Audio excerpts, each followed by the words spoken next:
I'm Angie Beto with Town Square Buzz, and I'd like to welcome you to today's segment of Town Talk. We're with Steve Bell, who is running for City Council at large position. And Steve, welcome and thank you for joining us today. Thank you so much.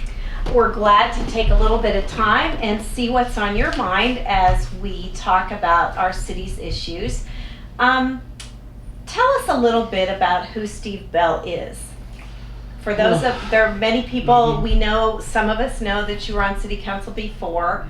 However, a lot of people don't know you because our population has grown. So what would you say to them?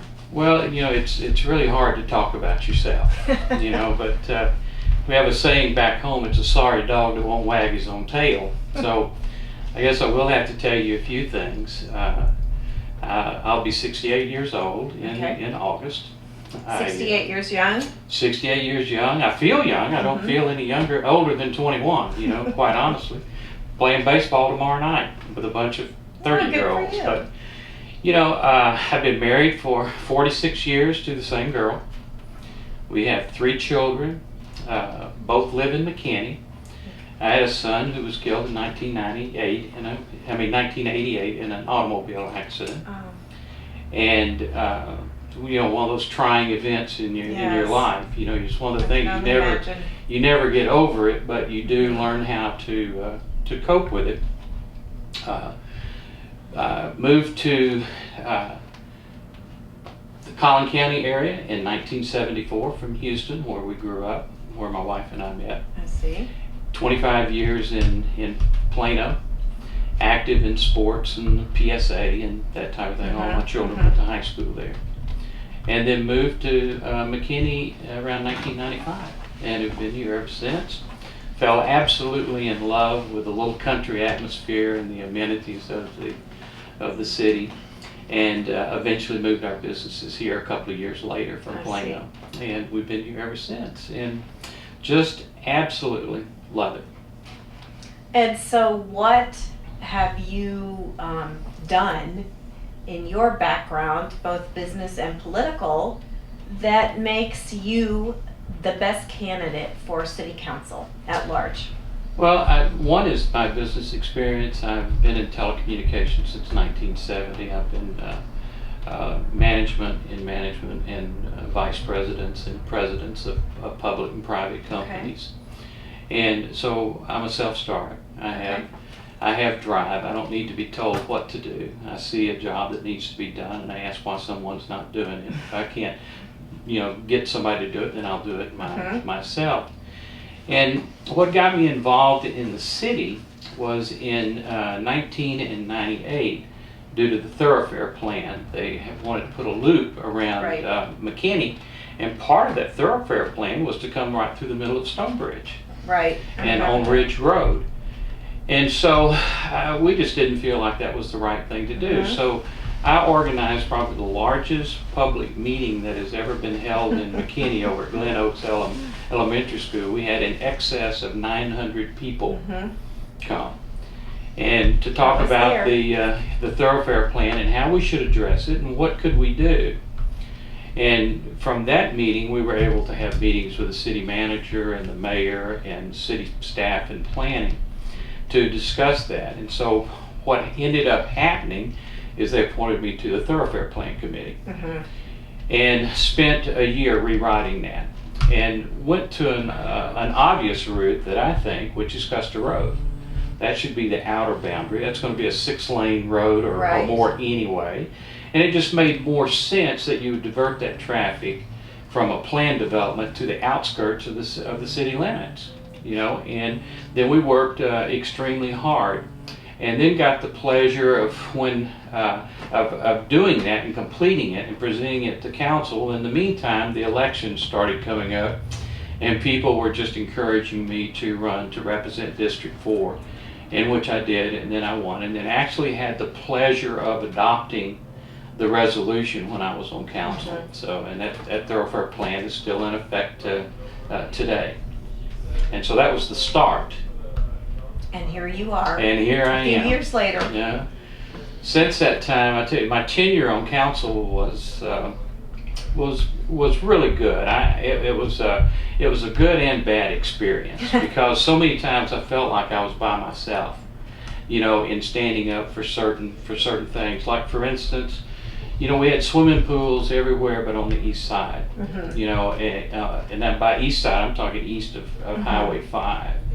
And so through the initiative that I had in working with Councilman Garza at the time, we were able to get a pool built over there and to be able to persuade the other council people to vote in our favor to do that. While I was on council, we were able to adopt a architectural standards, a tree ordinance, and then I was able to revise that tree ordinance so that we could fit it for commercial aspect to reduce some of the cost to make it more feasible, because we needed to figure out ways to attract, you know, commercial business here. To get that done, I'm actually probably responsible for some of the things that happened to the city manager because of some issues that had come up in forcing that termination of him. You're talking about Isaac Turner at that time. Okay. No, not Larry Robinson. Larry Robinson was our appointee for that point. And then also on council too, I was very privileged to be able to vote for the hiring for the fire chief and Mark Wallace and also Doug Kowalski in that period of time.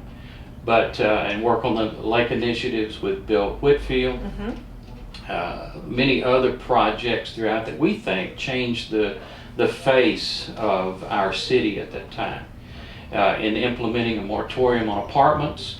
Out of planned developments, putting them on the outskirts of the city, not to exceed 10% of the population. Why did you think that was so important?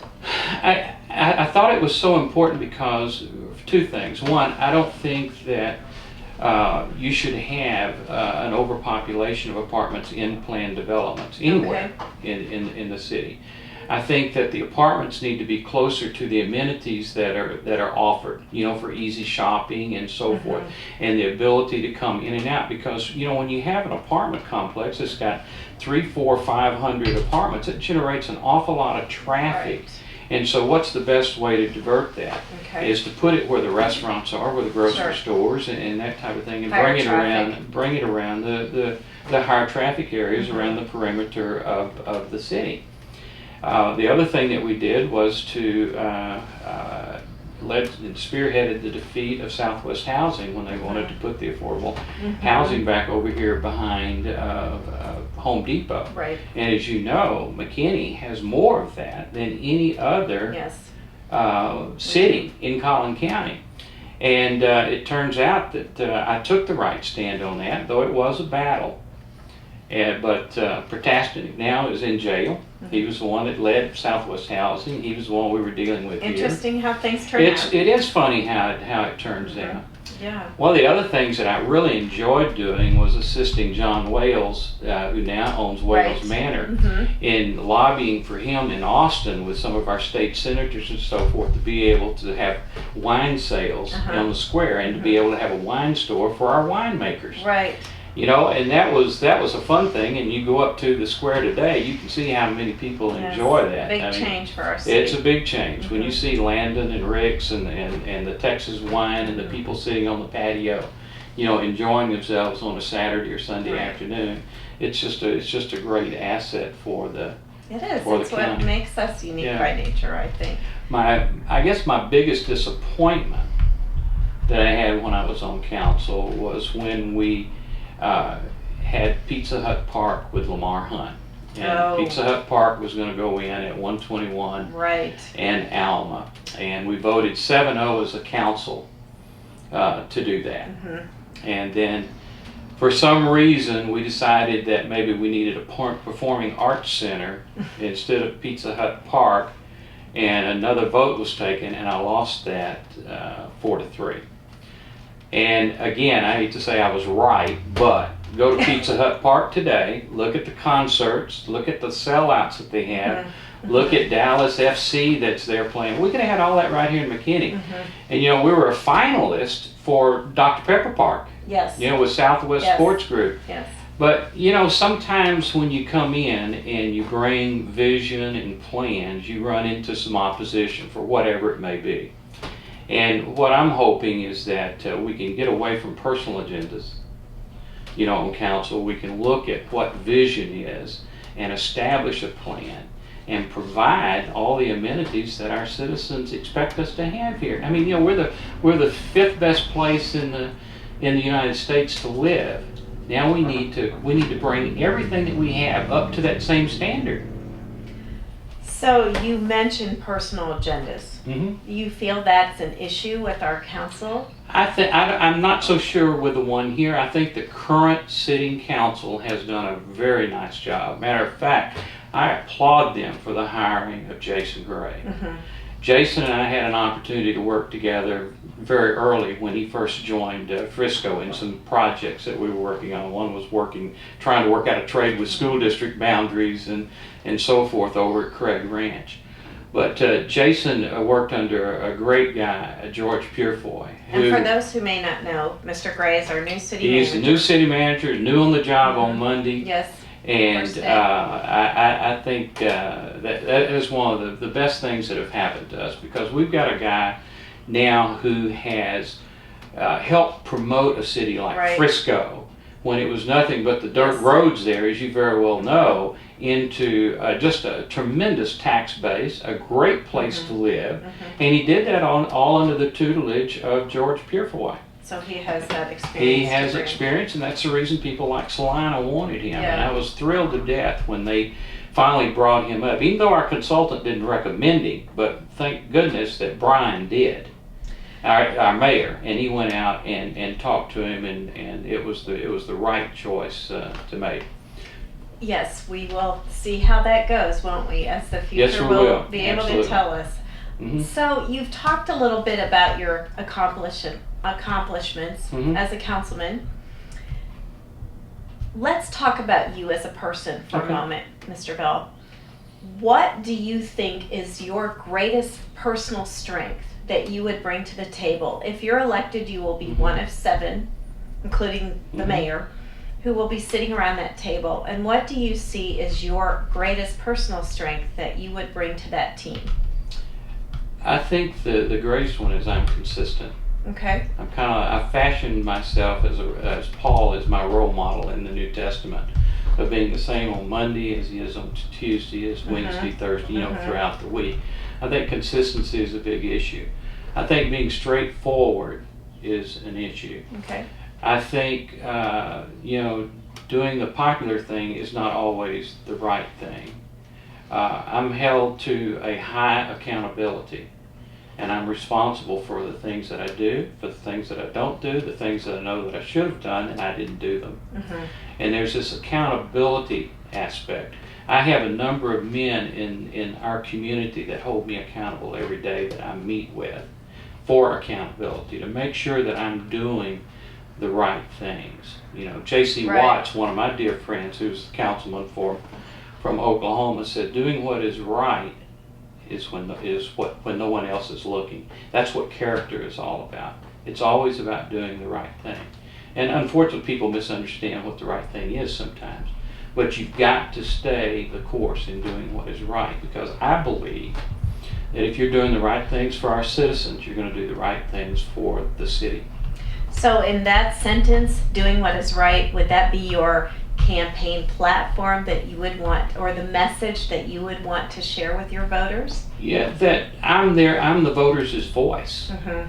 I don't have any allegiance to anything but the voters. I'm not a landowner, I'm not in real estate, I'm not in banking, I'm not in all of these things. I don't even sell anything here in the city of McKinney. I mean, I just, I concentrate on what is good. I mean, when I look and I see families out on the street, what can we do to improve their enjoyment of life? How do we protect them? How do we provide them with the services that they need to have? How can they be as proud of the city as I'm proud of the city? Right. Now, do we have our faults? Sure we do. Are we making headway? I think that we are. Mm-hmm. And one of the steps is with Jason Gray. I mean, I was just looking at some studies the other day. It wasn't but about 3 years ago, we were 4th in ISO standards. Our police chief and our fire chief and our emergency responders and all the people that have worked so hard you know, and work long hours now to make a 2-point jump.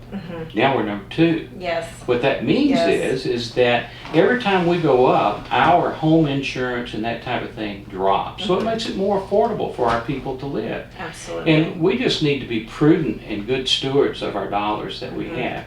Do we have some programs here in our city that we are spending money on that we shouldn't be? Probably. Do we need to go through those and look at them? Yes. When you're in an economic stress, the way that our country is today and the way cities and school districts are, you need to look at every possible avenue to be able to save dollars. And I don't mean that in such a way that we need to reduce our personnel. Right. But there are areas that I'm sure of that we have a little bit of fat here and there that we can take and cut out and bring all that to the bottom line so that we can improve on all of our services. And making sure that the personnel that we do have are paid properly, that they're meeting the standards of like cities the way that we are.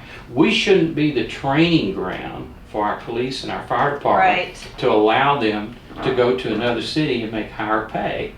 You know, because it's honestly, it's quite expensive to train all these people. We train them and they leave, so and we they want leave. them So to stay. we need to get them up in the parity of where Frisco, Allen, and some of the other cities are. I mean, right now we're kind of on parallel with Princeton. And why is Princeton police officers competitive with McKinney Price when they're an eighth the size of McKinney?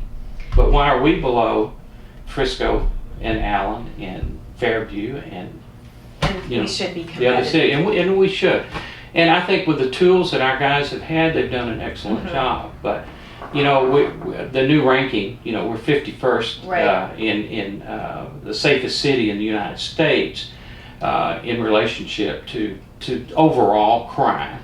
Well, I would like to see that parallel our fifth best place to, you know, to live. And that should kind of go hand in hand. But you need the personnel and you need the vehicles and so forth to do it, and the right type of tax dollars to be able to build on that. Which runs us to another issue that I'm sure you're going to ask me about economic development and so forth. Let's hold that thought a moment. Thank you so much for being with us today. That concludes part 1 of our interview with Steve Bell, who is running for City Council at-large position. Please check back with us at Town Square Buzz, and as we continue to delve into the issues that affect the city of McKinney.